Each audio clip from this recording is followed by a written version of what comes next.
It's time to revolutionize your diet and reclaim your health with ancestral foods. Hi, I'm Kimmy, and welcome back to this video. So, in this video, I want to go over what types of foods are considered ancestral foods. In the other video, I more or less just gave out general information about the ancestral diet and how it benefits you, but I didn't cover the types of foods. So in this video, I'm just going to go over the types of foods that are readily available and also easy to prepare because I want to make the video with information that is helpful according to modern times. I don't want to give anybody any information about following an ancestral diet or anything like that, and then the food is hard to find.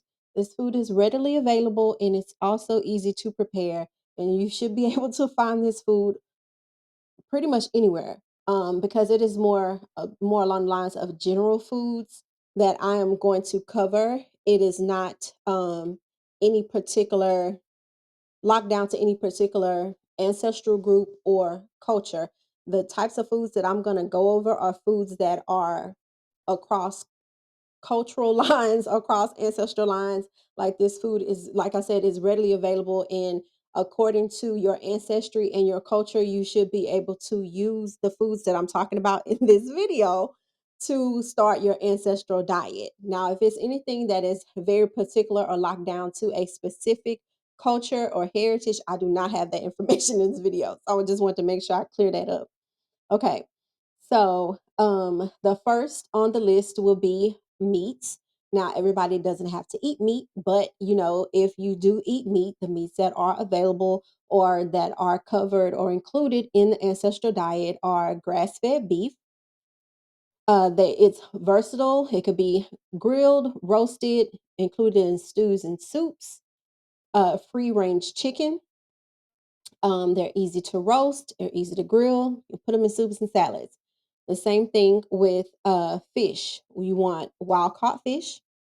It can be grilled, baked, pan fried. You have salmon, cod, halibut are popular choices that are included in the ancestral diet as far as fish.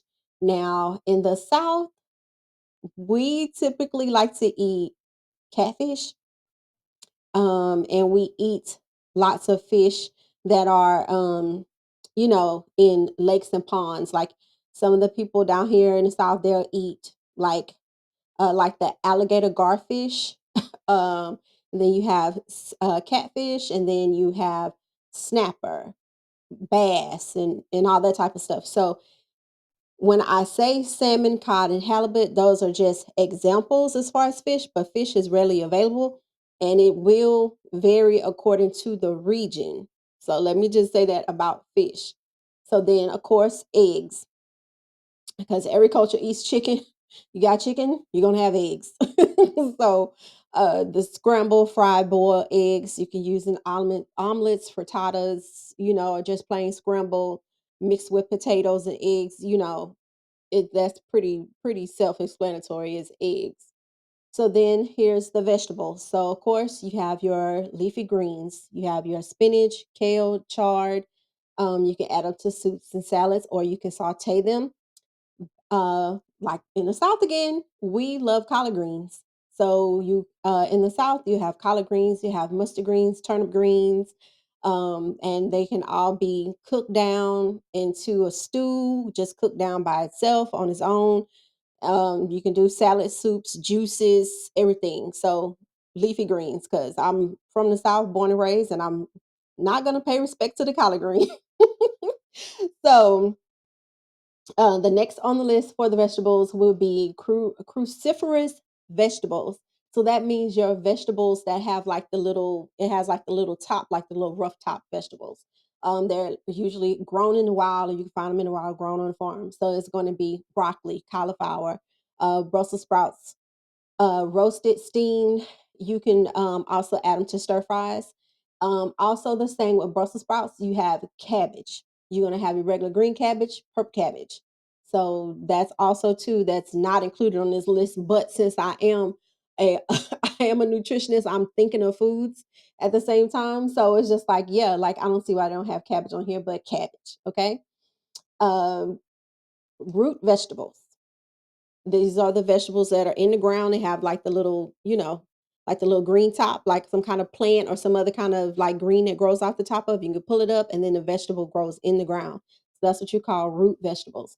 So then you have your carrots, potatoes, sweet potatoes. They can be roasted, mashed, added to soups and stews. Okay, very simple. All your root vegetables. Also beets. Okay. Uh that was something that my mom said that they used to eat a lot of is beets. I can't stand beets though. Ugh, ugh. I can't do beets. I have to find me something else. I don't like beets.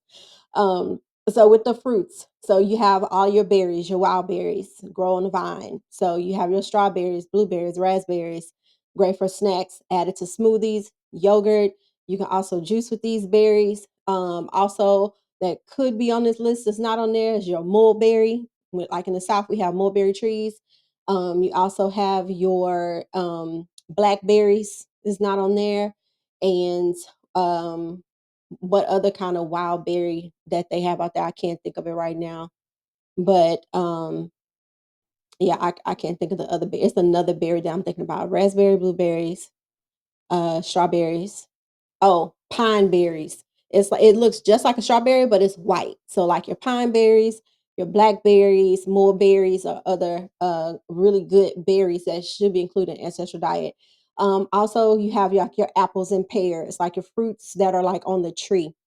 So then you can eat these raw, bake them. You can make them in pies, any kind of like little dessert apple turnover, or just like a strudel, or you can make like an apple crisp or something like that with as far as apples and pears. Also, like I said, down in the South again, I guess because I'm just from the South, so I'm thinking of a lot of Southern foods at the same time. I'm thinking about this, but then you have like your peaches, plums, um, that are grown on a tree. You can pick and find these in the wild, and you can eat them. So then you also have like your nuts and seeds, almonds, walnuts, pecans. Great for snacking on them. Add them to salads and yogurt. You can also roast them. I know in the South we love like praline pecans. They're like baked and covered like with cinnamon and sugar and stuff. It's so good. So also your chia seeds and your flax seeds, add them to your smoothies, add them to your yogurt and your oatmeal. You can also add chia seeds and flax seeds to um, like something like banana bread, or when you're baking bread and you want to put like some type of seed on top, like a sesame seed. Also, you can just put it on top of your breads and get that into your diet. Is real easy to do. Okay, so then now you have like your healthy fats, avocado, eaten raw, mashed, or you can make some type of salad with the guacamole. Not with guacamole. You can make some type of salad with the avocado. But however, guacamole is such a everyday staple to people. What people don't realize, it comes from Latin America. Like guacamole is not something that it comes from the Latin community. Okay, so shout out to the Latin community for giving everybody guacamole, because like my family, they had avocado trees, but they didn't really eat guacamole. They would just literally like slice it up and then eat it, but it wasn't mashed. They just ate just the avocado as is. Okay, so then you have your other healthy fats are your not avocado, but avocado oil, of course, but olive oil and your coconut oil used for salads and dressings and marinades. You can also bake and cook, and also can use for your skincare, hair care is olive oil and coconut oil. So, lastly, when you're following the ancestral diet, or you want to get started on ancestral diet, is you want to try to prioritize as much whole foods or unprocessed foods as much as you can. You want to cook with all the healthy fats. Try to stay away from any other processed fats. You want to use your olive oil, your olive oil, and your avocado oil. Also, coconut oil if you want to cook with that, but generally olive oil and avocado oil. Oh, also peanut oil, because like I said, in the South, we love peanut oil. It's time to fry turkeys and stuff. So, and then also you can add peanuts to the nuts and seeds section. Like I said, you want to try to find foods based on your region. So some of these foods may not be available, but you want to try to find foods that are based on your region that's available if you want to try to start this. Also, just go, if I'm skipping something, because and everything is not on this list, but if I am skipping something, the best thing you could do is go and ask someone in your family members, like, what did you all eat, growing up? Or, what did your great grandparents or any kind of predecessors or ancestors that y'all know of, what types of foods did they eat? And they could give you way more detailed information than me. I just want to encourage you and get you started, or give you information about following this diet. So another tip is limit all your processed sugars, all your refined grains, because it is the processing that you're trying to stay away from. You have to remember, back in those days, they didn't have industrialization. Everything was like really, really fresh. So, and now that we live in such an industrialized society, you want to make sure that you're going towards the unprocessed foods because it doesn't require that much industrialization in order to get these foods.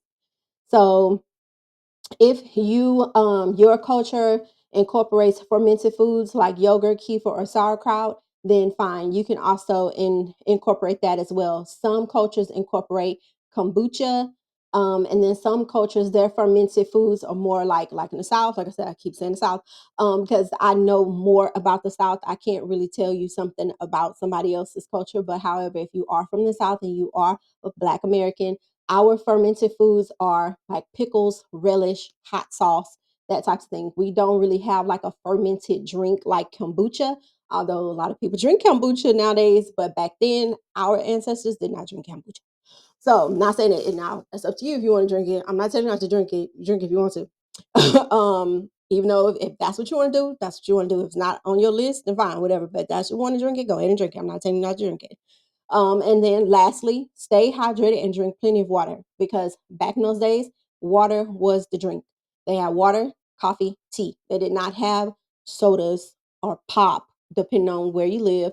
They didn't have like all of these drinks with all the hydration drinks and the electrolytes and the this and the that and all the artificial colors and stuff. Now, depending on the year, they did have sodas. They did have Coca-Cola because I think Coca-Cola goes back to like the 1800s or something.